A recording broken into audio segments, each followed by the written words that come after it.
A new legislative session starts tomorrow in Missouri, and lawmakers are ready to hit the ground running. WGEM Missouri Capitol Bureau reporter Hannah Falcon spoke with newly appointed party leaders about their priorities for the new year.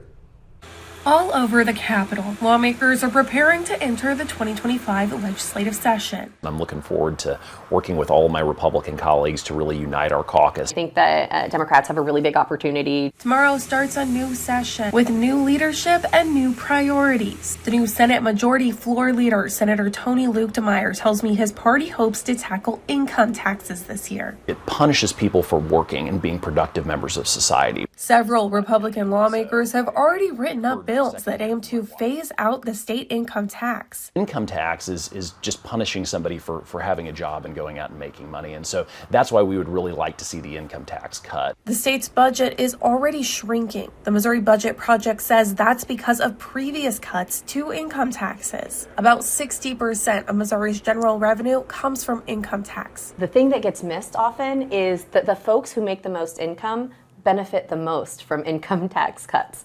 The new House Minority Caucus leader, Ashley Ani, believes cutting income taxes would not help the Missourians most in need. What I'd like to see is, ending sales tax on groceries, ending, the pink tax on luxury items like tampons and diapers.